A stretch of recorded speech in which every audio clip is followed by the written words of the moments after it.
நாங்கள் இப்பொழுது 4ஆம் வசனத்துக்கு வருகின்ற பொழுது நாங்கள் பார்த்தோம் ஏற்கனவே அவன் எப்படியாக விக்கிரக ஆராதனைக்குரிய சகல காரியங்களையும் சகல நடவடிக்கைகளையும் அவன் அகற்றி போட்டான் என்று சொல்லி நாங்கள் பார்த்தோம். ஆனால் அதுக்கிடையிலே அவன் செய்த இன்னும் ஒரு காரியத்தை நாம் பார்க்க வேண்டியது அவசியமா இருக்கிறது. அப்ப அதைத்தான் நாங்கள் 4ஆம் வசனத்தில் பார்க்கின்றோம். In verse 4 we see how he asked the people of Judah, he commanded them, the Bible says. அவர்களுக்கு கட்டளை கொடுத்தான். ரைட்? என்ன கட்டளை கொடுத்தான்? அவர்கள் கர்த்தரை தேட வேண்டும். That they will seek the Lord. Seek the Lord. That Judah will seek the Lord. And you know, that was one of the prophecy that was given to Judah, the original Judah. அந்த யூதாவுக்கு கொடுக்கப்பட்ட ஒரு தீர்க்க தரிசனம் என்னன்னு சொன்னால், அவனுடைய சந்ததியிலே வருகிறவர்கள் தேவனை தேடுகிற மக்களாக காணப்படுவார்கள். அப்ப இங்க நாங்க பார்க்கிறோம் நல்ல ஒரு உதாரணம். இந்த ஆசா ராஜா கர்த்தரை தான் தேடியது மாத்திரமல்ல, அதை நாங்க ஏற்கனவே பார்த்துட்டோம். Right? He was seeking after the Lord, right? And how he loved God, we saw all those things. So he didn't stop there, right? He commanded his people also to love God, to seek after God. You know, it's so wonderful to see sometimes. You know, what God is waiting to speak to you through me is already done here. இதில் தான் நமக்கு தெரியும் இந்த இடத்துல இன்றைக்கு நாம செய்ய வேண்டிய சகல காரியங்களும் அவர் மூலமாக அருளப்படுகின்ற காரியங்கள். It's an approval, right, of God what is going to give us today. கர்த்தரை தேடுகிறவர்கள் கைவிடப்படுகிறதில்லை. Right? கர்த்தரை தேடுகிறவர்கள் கைவிடப்படு சொன்னாரா? But it's very important what the leader is saying to us. Leah, he is there to guide us into the worship. And he said that second thing as well. He said, உங்களை தேடுகிறவர்களுக்கு ஒரு நன்மையும் குறைபடாது. The ரெண்டும் he was saying. So the exact thing I have written here as well. He commanded Judah to seek the Lord. So when you seek the Lord, what are the benefit of it? தேவனை தேடுகிற பொழுது நமக்கு என்ன நன்மை என்று நாம் பார்ப்போம் என்று சொன்னால், தேவனுடைய வசனத்தில் நிறைய காரியங்கள் சொல்லப்பட்டிருக்கிறது.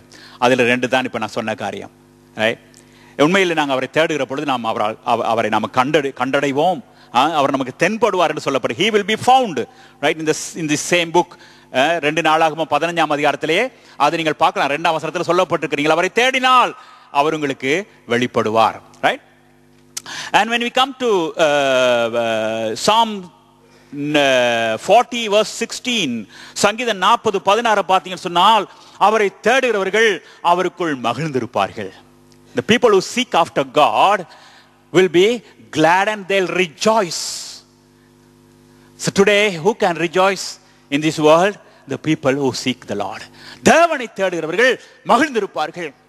தேவனை தேடுகிறவர்களுக்கு மகிழ்ச்சி உண்டு, சந்தோஷம் உண்டு. ஆகவே இந்த இடத்துல இந்த ஆசா ராஜா இந்த மக்களை பார்த்து சொல்லலாம், நீங்கள் தேடுங்க தேவனை. அது மாத்திரமல்ல, தேவனை தேடுகிற பொழுது நமக்கு இருக்கிற இன்னொரு ஆசீர்வாதம் 69:9, Psalm 69 verse 6, 69:6, that he will not be put to shame. அவன் வெட்கமடைய மாட்டான். கர்த்தரை தேடுகிற ஒருத்தன் வெட்கமடைய மாட்டான் என்று அங்கே சொல்லப்பட்டிருக்கிறதை நாங்கள் பார்க்கலாம். லெமெண்டேஷன், அதாவது புலம்பல், எரேமியாவின் புலம்பலை நீங்க பார்ப்பீங்கன்னு சொன்னால் 3ஆம் அதிகாரம் 25ஆம் வசனம், if you seek God, God will be good to you. தேவன் நல்லவர், தம்மை தேடுகிறவர்களுக்கு அவர் நல்லவர் என்று போடப்பட்டிருக்கிறது. அவரை தேடுகிறவர்கள் ஒரு பொழுதும் அவருடைய அன்பை பெறாமல் போக மாட்டார்கள். அவருக்கு நல்லவராய் இருப்பார். அது மாத்திரமல்ல, ஆமோஸ் 5ஆம் அதிகாரம் 4ஆம் வசனத்திலே those who seek the Lord will live என்று போட்டிருக்குது. அவரை தேடுகிறவர்கள் பிழைப்பார்கள். அவரை தேடுகிறவர்கள் பிழைப்பார்கள். That means they will live, they will be living in this world. That means they will have life, the life that God has promised us, the eternal life, the abundant life, whatever life that God wants to give us, they will live. And also finally Zephaniah chapter 2 verse 3, Zephaniah 2:3 பார்த்தீங்க சொன்னால், the people who seek after God will be hidden or sheltered என்று சொல்லப்பட்டிருக்கிறார்கள். அவர் மறைக்கப்பட்டிருப்பார்கள், அவர் பாதுகாக்கப்பட்டிருப்பார்கள். கர்த்தரை தேடுகிறவர்கள் ஒரு பொழுதும் வெட்கப்பட்டு போவதில்லை. கர்த்தரை தேடுவீர்கள் ஒரு பொழுது கைவிடப்படுகிறதில்லை. இன்னைக்கு நீங்க தேடுறீங்களா ஆண்டவரை? Don't worry, right? You are doing the right thing, and that's why you are blessed today. Every one of you are blessed because you seek after God. Today you came here because you are seeking the Lord. I believe that you didn't come here to observe some kind of ceremony here. ஒரு சடங்காச்சாரமாக நீங்க இந்த இடத்துல வரல நான் நினைக்கிறேன். அவர் தேடி வந்திருக்கிறீங்க. ஆகவே அவர் தேடுகிறவர்களுக்கு வாக்கு பண்ணின அத்தனை ஆசீர்வாதங்களும் இன்று உங்களுக்கும் கிடைக்கின்றது. Okay, so he said to seek the Lord, and then he said something else as well. இன்னொரு காரியம் சொன்னார் பாருங்க, இது ரொம்ப முக்கியம். நியாயப்பிரமாணத்தின்படியும் கற்பனையின்படியும் செய்ய யூதாவுக்கு கற்பித்தான். Not only seeking the Lord, but also to obey his commands and the law. தேவனுடைய நியமங்கள், தேவனுடைய கட்டளைகள், தேவனுடைய நியாயப்பிரமாணங்கள். இன்னும் பழைய ஏற்பாட்டு காலத்தில் இந்த நியாயப்பிரமாணத்தை கொடுத்த பொழுது அநேகம் பேர் அதை செய்தார்கள், செய்ய முயன்றார்கள். உண்மையிலே செய்ய முடியல, ஒருத்தராலையும் செய்ய முயன்றார்கள். They were trying to keep the law, right? But they couldn't do it, right? But the punishment was severe, இல்லையா? When they couldn't keep the law, the punishment was severe. That's why the Lord Jesus has to come down to this world, right? So that through him we can keep the law today. இன்றைக்கு நியாயப்பிரமாணத்தையும் மற்ற கற்பனைகளையும் மற்ற காரியம் எல்லாவற்றையும் இன்றைக்கு நாம் கடைபிடிக்கக்கூடியதா இருக்கிற, நிறைவேற்றக்கூடியதா இருக்கிற காரணம் என்னவென்று சொன்னால் ஆண்டவராகிய இயேசு கிறிஸ்து அதை செய்யறதுக்கு நமக்கு இன்றைக்கு வழி திறந்திருக்கின்றார். அவர் மூலமாக we can observe not only his laws, everything. You know, one of the requirements to have fellowship with God is that you should have the righteousness of God. இல்லையா? தேவனோடு நாம் உறவாட வேண்டும் என்று சொன்னால் அவரை போலவே நாமும் பரிசுத்தமாய் இருக்க வேண்டும். So this is the basic problem. When man sinned against God, he was separated from God. Why? Because he lost his righteousness and he was cut off from the righteous God. So once he gets that righteousness back, he can have the relationship with God once again. அப்ப அந்த நீதியை அவன் பெற்றுக்கொண்ட உடனே இப்பொழுது தேவனோடு கூட அவன் உறவாடக்கூடியதாக இருக்கின்றது. அப்ப அது யார் அது செய்தது? நம்முடைய ஆண்டவராகிய இயேசு கிறிஸ்து. அது செய்யறதுக்காகத்தான் அவர் இந்த பூமிக்கு இறங்கி வந்தார் என்று சொல்லி நாங்கள் பார்க்கிறோம்.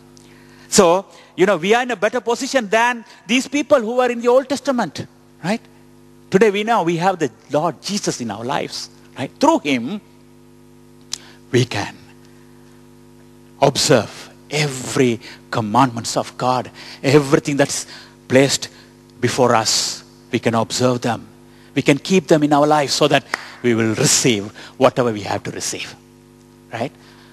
தேவனுடைய நியமங்கள், தேவனுடைய காரியங்கள் எதற்காக நமக்கு தரப்பட்டிருக்கிறது சொன்னால், சில நேரங்களிலே நாம் அதை மறந்து போயிடுறோம். என்னத்துக்கு அவர் கொடுத்திருக்கிறார் என்று சொல்லி நாம நினைக்கிறோம் நம்மை வற்புறுத்துகிறார் செய்யும்படியாக என்று சொல்லி. Sometimes this law and commandments are, you know, it's bitter to us, right? We don't like them, right? என்ன சொன்னால் we think sometimes it's too heavy for us to take upon us, right? அது சிலத்தில் நமக்கு பாரமா இருக்குன்னு சொல்லி நாம நினைக்கிறோம்.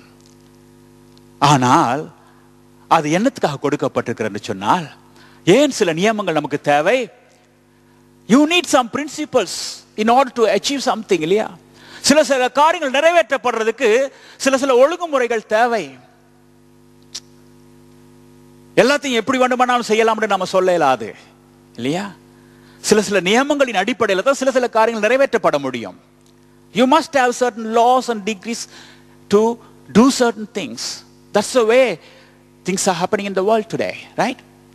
ஒரு விதையை நாங்கள் முளைக்க போடாமல் ஒன்றுமே முளைத்து வராது, right? அப்ப இன்றைக்கு புடலங்காயோ கத்திரிக்காயோ முளைக்க வேண்டும் என்று சொன்னால் அது முளைக்காது, அது மரத்துல தான் முளைக்கும், அது மரத்துல தான் வரும். ஆனா அந்த மரம், கத்தரி மரமோ ஏதாவது ஒன்று, அது முளைத்து வர வேண்டும் என்று சொன்னால் விதையானது நிலத்திலே போடப்பட வேண்டும். ஒன்றுமே போடாமல் ஒன்றுமே நடப்பதில்லை, right? If you do not sow the seed, you will not be able to reap anything. There won't be any harvest, right? So there are certain laws in the spiritual realm as well.